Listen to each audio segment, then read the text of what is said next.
여인영 사령관이 국정원에 부탁한 위치 확인은 불필요하고 잘못됐다. 윤석열이 어제 탄핵 재판에서 자신의 체포 지시를 부인하면서 한 말입니다. 정말 비겁하고 치졸합니다. 또 부하에게 책임을 떠넘기는 겁니까? 한때 국군 통수권자였던 사람의 품격이 고작 이 정도입니까?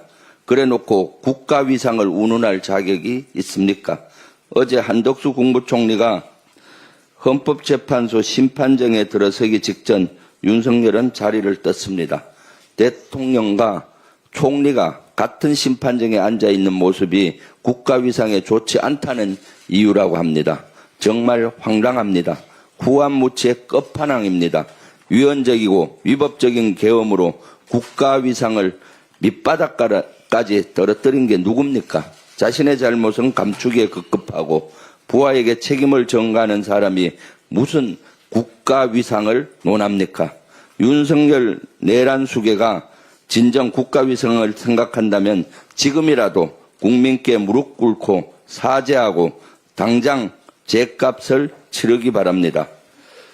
국민권익위원회가 정무위에서 전현희 의원의 질의에서 곽종근 전 특수전 사령관이 공익신고자로 인정된다고 답변했습니다.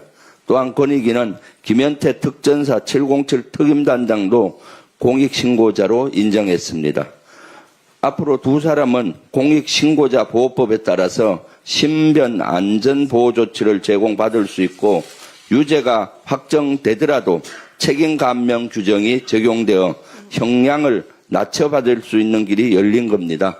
공익신고로 인한 경제적 손실에 대해서도 구조금 지급을 신청할 수가 있습니다. 특히 이번에 공익신고자 인정받은 이들은 앞서 박범계 의원을 통해서 국민권익위에 공익신고자로 신청한 바가 있습니다.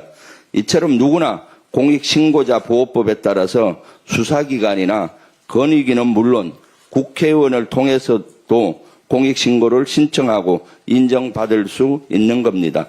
그런데도 여전히 향후 불이익을 우려해 공익신고를 망설이는 장병들이 많습니다. 이번에 특히 계엄에 참가해서 불안에 떨고 있는 장병들께 말씀드립니다. 공익신고는 관련 법과 절차에 따라 진행되는 국민 모두의 당연한 권리입니다. 더 이상 주저할 필요가 없습니다.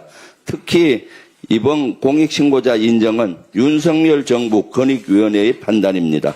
그런데도 불구하고 윤석열 측과 국민의힘에서는 권익위에 공익신고자를 안내하고 이것을 보장받을 수 있게 한 박범계 의원과 구승찬 의원을 향해서 해유서를 유포하고 공익신고를 문제 삼는 이들이 있습니다. 이는 국민의 정당한 권리를 막는 위법한 행위입니다. 이번 일을 계기로 회유 논란의 중심에 있는 곽종근을 이제 그만 놓아주어야 합니다. 근거 없는 회유 주장은 국군 장병을 불필요하게 흔드는 행위입니다. 군의 사기를 떨어뜨리는 행위입니다. 이런 국가 안보에도 바람직하지 않다는 점을 거듭 강조합니다.